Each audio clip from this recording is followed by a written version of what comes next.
Okay, so with Ed at the end of it's been a frustrating day, Ed. I think conceding an early goal and then a big injury was really the nightmare first 20 minutes, I guess, wasn't it?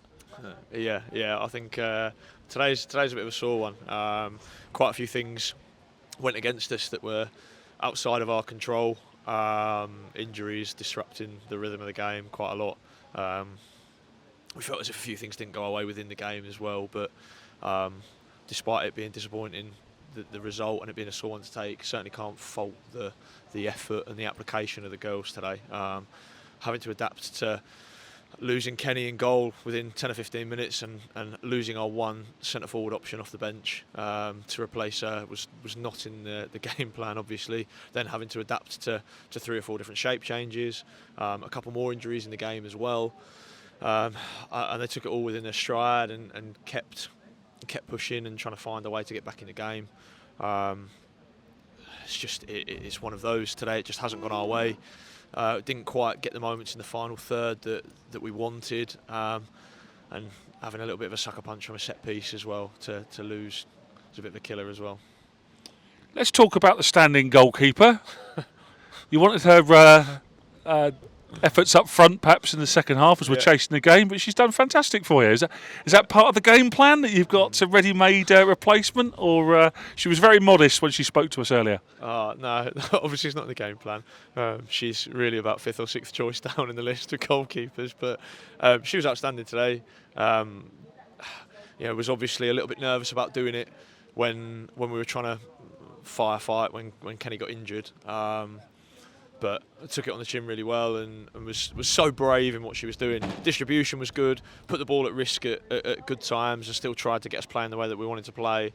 And did what she could, like come for crosses in the box, was brave. Her handling was actually really good, and she made some pretty impressive stops in 1v1s as well. So in terms of how standings go and in terms of like just doing your best and doing the job for the team, Izzy literally could not have done any better today.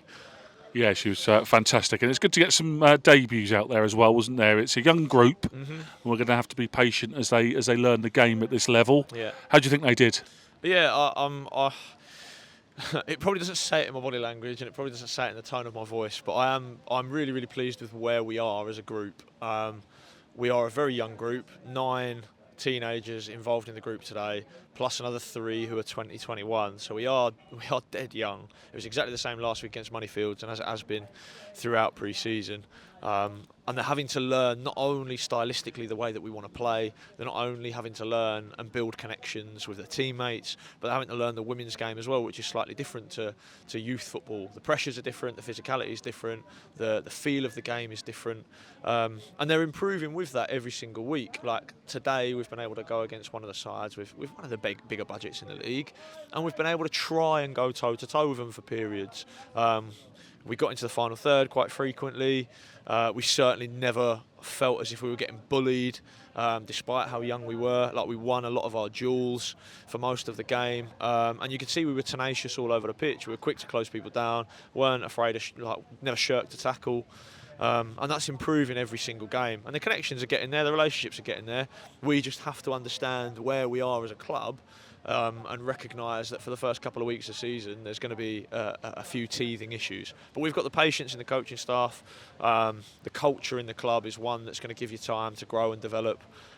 So while we might have to lick our wounds and take a few results like this on the chin for the early part of the season, we know that by the time it clicks, maybe just before Christmas, we'll really hit our stride, and you'll see what Maidenhead United are really about then. You've said so many times before, Ed, that the good thing about football is you get a chance to go again, and we've got a quick turnaround to Thursday, which is great. It's a cup match. We know what we do in cup matches. And also, if I can speak maybe a bit out of turn, it's kind of a free hit as well, isn't it? In terms of if the result doesn't go our way Thursday, then we'll continue in one competition or another. Yeah. So it's one to look forward to on Thursday. Yeah, I mean, cup games are always ones to look forward to. You say we know what we do in cup games. Let's normally go behind and then come from behind to win. I'd like just a straightforward result, to be honest with you, on Thursday. But you're right, like in football, you can never be too down. Like you always get another go. Thursday we get another go. It's a quick turnaround. It's a proper home game. We get to play at York Road on Thursday, so that'll be good. It'd be nice if we can get as many people down today and then a few extras to make the journey for that one and give the girls as much support as we possibly can. And then obviously it's another big game against Bournemouth Sport on Sunday again at York Road. So 2 opportunities to try and correct the outcomes that we've had first couple of weeks of the season. But we'll do us, we'll do our best, we'll leave everything out there, and then whatever happens, happens. Let's look forward to Thursday then, Ed. Thanks very much, and unfortunate today. Well done.